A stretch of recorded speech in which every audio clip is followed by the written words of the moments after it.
Clone High. I feel like at this point, the show needs no introduction.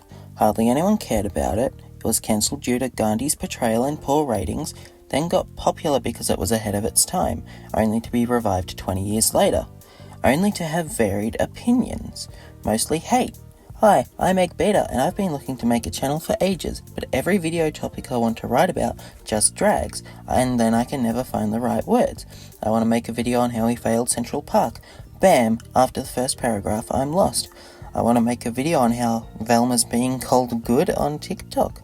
So then I want to delve into if it actually was good. Bam! I can't bring myself to rewatch it, because I did hate it the first time around, and now we're here. Season 2 of the Clone High revival. Season 3? Yeah, I think everyone's calling it Season 3.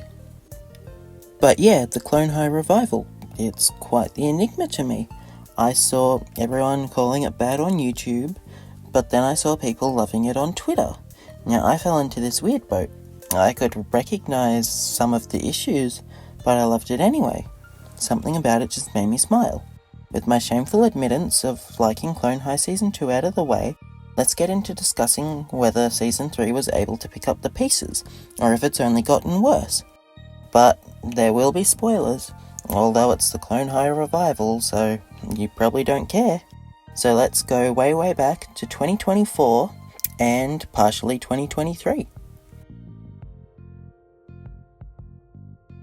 So, Clone High Season 3, I think it was a step forward in the right direction, yet at the same time, it feels like it was a step back in so many other departments. The overall writing quality and creativity of the episodes and character dynamics seems to have leveled up from Season 2.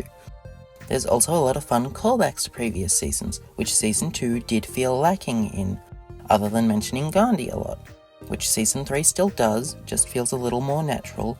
But then you have problems that they seem to have doubled down on, like their over-reliance on gore, which does feel like the show is missing some substance. Still feels like the season is overall an improvement compared to the last. I can actually believe the characters are characters and not just windows for what they want to say one week, leading to characters having different dynamics every episode. There are still some character inconsistencies that feel like they come out of nowhere.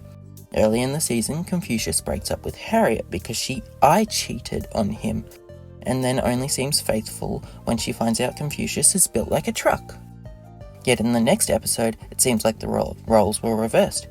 Harriet has already moved on, and Confucius wants to win her back, so he pretends to date Joan, which this storyline does lead to the main love triangle of the season, but it still feels like they forgot the previous episode just to make it work.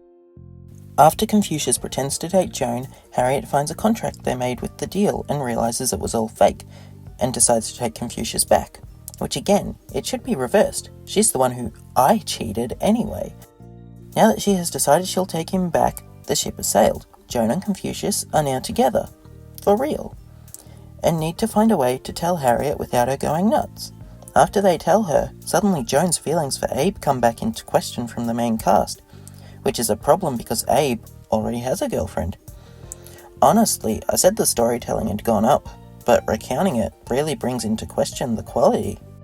Anyway, we'll have to check back in on Joan and Confucius later, because now we've got to move to Abe and Mary. Now, Abe and Mary started out really weird. Like, Mary was a cute character who did kind of seem perfect for Abe. Unfortunately, her and the rest of the cast love to bring up how quirky she is and how she has a manic pixie girl vibe, which felt so off. Like, the joke is that the character is like that. Stop shoving words down my throat. Well, weirdly and surprisingly for the Clone High revival, this was actually going somewhere. Mary is not a clone of a historical figure, and instead Bloody Mary from the sleepover episode in Season 2. Which is an interesting thread of continuity and a great callback. Does it feel out of place? Yes? Bringing back a character who appeared as a joke in a montage is weird, but I do like where they go with it. Everyone is trying to make Mary feel welcome, but she gets weirder and weirder until the girls decide to break into Mary's house and find all the pictures from their sleepover, which I'll admit got an audible gasp out of me. Like, I thought it was obvious she was going to be evil in some way, but in such a random callback just bamboozled me. especially when I had regretfully rewatched season 1, expecting nothing but the finale to matter. Checking back in on Abe and BM, turns out BM has been sleeping with virgins, which drains their life force to keep her young. Kind of a played out trope, still works for her because, lore accurate. Then they have to say her name an ungodly amount of times to banish her back to the mirror. It's like 666,69,000 or something stupid. Anyway, Abe does seem freaked out, by the way, and ends up accidentally saying her name 3 more times, which upsets him anyway. Like, he's still alive, but he's still a virgin, so he is upset, I guess.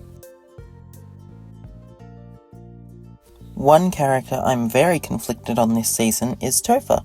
In season 2, he was an enigma. He was a main character who was not really part of the main crew.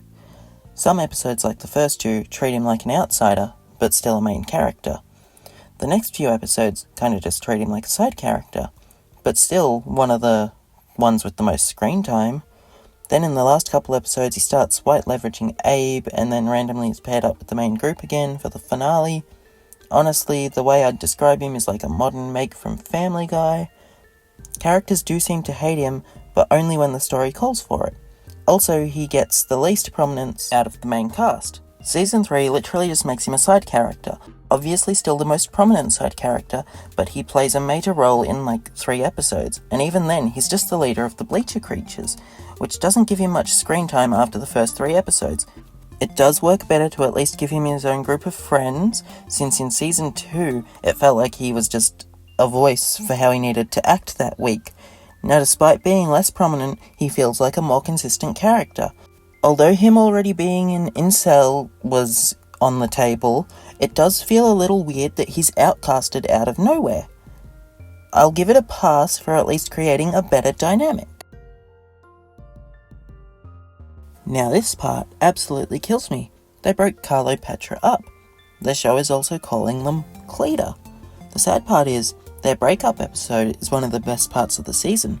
It's a cliche episode in every sense. Character is embarrassed of other character and tries to get them to change so they can stay together. Although it leads to some hilarious interactions between Cleo, Frida, and her dad. Frida's dad has seen Cleo being Cleo at school and did not like her, but Frida was like, yo, I don't know that chick. So Frida and Harriet came up with a plan which apparently is a parody of Theranos. I had heard of Theranos before, googled it again just to double check, and the only real connection I can find is that she's lying about her method that doesn't work. But, realistically, telling someone what to say through an earpiece does not seem all that sketchy. They give Cleo a make-under, in a callback to Season's 1 makeover song, so Cleo is pretending to be a nerd. Harriet is telling her what to say through an earpiece, and it's honestly quite the ride. Especially when Harriet runs into trouble with her never-before-mentioned pets and ends up making Cleo say stuff like, I'm trying to put out, and I'm on fire. Cleo says that she's frazzled. Frida's dad is like, oh yeah, I saw an awful display at your school, so I get it. Cleo decided she was gonna go without guidance and was like, oh yeah? Tell me more. Frida's dad described Cleo. Cleo picked up on this, revealed who she was, and left. Then we get this monologue between Frida and Cleo. It's so sweet, but then it's revealed Frida was also getting advice from Harriet. She just didn't want to mess everything up. Which, when it first happened, I thought was going to ruin the episode. Which, yeah, I guess it'd be kind of upsetting that your partner can't tell you this stuff themselves. But I guess it shows how much Frida cares if she's willing to go to that effort for Cleo. Maybe just not the best route. They do end up getting back together in the finale. It's kind of rush, but it's still cute. Despite what I thought, Candide is back, and she's as funny as she was last season, definitely being one of the reasons I decided to even check out the new season. She is in every episode, but doesn't really have a prominent role in any episodes, except maybe the principal, and the finale. Which, even then, she doesn't get much screen time in these episodes, it's just she has a looming presence. Which was sucky. Hers and Joan's dynamic was one of the best things from season 2, and now that Joan knows she's a monster, they had some pretty funny interactions, but still seemed to care about each other to a degree. I think an episode showing an update on their home life would have been nice. Candide had done some pretty harsh stuff to Joan in the season 2 finale, but I feel showing the clips that made Joan an outcast should have at least put some strain on their relationship. more so than "you put a phone in my arm, you're a monster." Like, I do buy their interaction in the finale, but I just wish there was more, something to put them on speaking terms before the finale. Since, if my foster mother turned all my friends against me, I'd either be moving out or not talking to her for a long time. Season 3's overarching story sees Scudworth trying to raise money for Cloney Island in nearly every episode. He has a new scheme to steal or raise money to be able to build the theme park, such as getting 200 free burritos so they don't have to pay for school lunches, or turning Clone High into a religious school so they don't have to pay for taxes. The episode where Scudworth's plan does come to completion is an enigma to me, and I've realised I have said that like 80 times. Can't really form thoughts on it. It's obviously another attempt at an episode like For Your Consideration, where it's supposed to be emotional and whatever.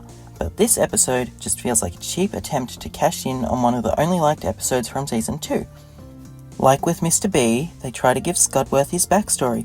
We find out why Scudworth is so intent on building Cloney Island, which that part of the story is good. The clones find and read Scudworth's diary. Turns out he wanted to go to a theme park based on historical figures, but his parents would never let him. So when they died, he finally went, but then the animatronics scared him.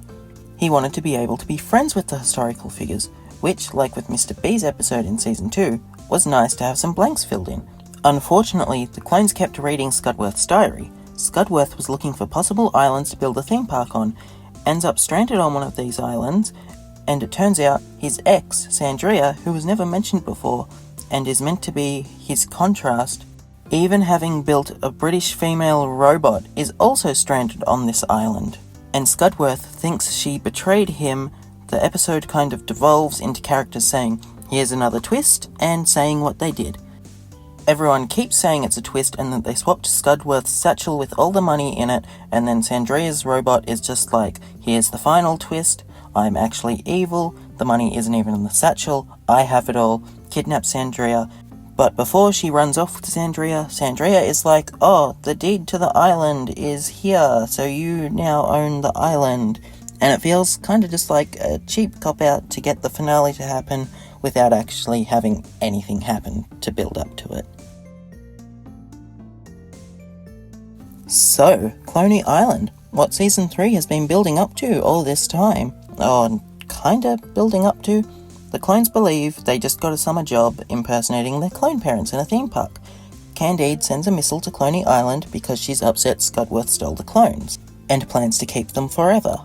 She ends up calling Joan on a phone she implanted in her arm, which is a scene I mentioned earlier. Now Joan is on a race to save everyone. She obviously goes in order of who's closest to her to not waste time, and not die, Abe being the closest, which leads to everyone once again claiming Joan still has feelings for Abe, especially since Confucius was the last person she was going to get. After everyone is saved and on the sub, Joan realises Abe has been fed a drugged churro by Mr. B and Scudworth. With the missile about to hit, she runs after him and Confucius runs after her. We get an ending that feels like a parallel to the ending of Season 1. The missile is getting closer and closer, about to hit, and Joan says, "Abe, I love," and then it cuts to a "to be continued" sign.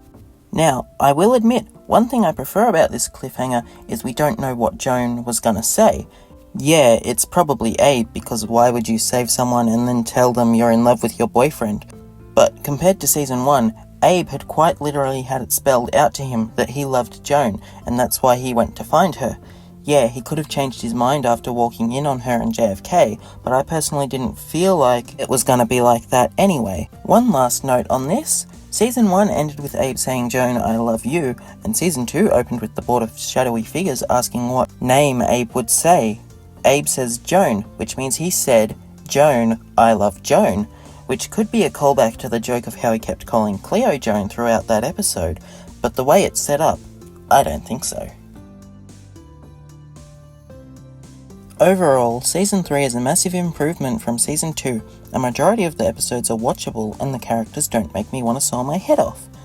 We even have episodes like 2, 3 and 6 that feel like they were pulled right out of the original show, but then there's not much continuity other than callbacks outside of the last few episodes, excluding teen drama, which is more in line with Season 1, but I kinda loved Operation Spread Eagle. I will say Season 3 is worth the watch, but if you don't want to watch trash, maybe just watch the finale of Season 2. It's no masterpiece, but will at least give you context for Season 3, since the only things that really matter going into Season 3 are the finale and Bloody Mary, which Bloody Mary literally came out of a montage. You really don't need context for her. It's looking like the show might be doomed to cancellation again. HBO dropped all of Season 3 at once, and put the show in a new ominous category called Don't Get Too Attached, which is apparently for shows they're removing from Max. Getting a new season, and then less than a week later announcing that it's going to be removed from your service, which is the exclusive service to watch it on, is not a very good sign, which now in retrospect is funny with the parallel ending. Like, if Season 2 led to the show's cancellation again, it would end with everyone mad at Joan. Still a cliffhanger, but you could probably end it there and not get a reaction. They ended it in a similar situation to Season 1, but with a missile instead of being frozen. This could easily get the same reaction, except the internet people will probably say it's a ploy to get people to react the same way as last time after how the season improved. I do hope it's not cancelled, because maybe it can keep getting better. I guess we'll find out in a year if Max puts the show back on Max and if a new season comes out. Sorry if this video is jumbled up. I've kind of been rushing the script before I get a blank like my other videos, where they just end up sitting with the 1 or 2 paragraphs or not even started. Anyway, I hope you enjoyed.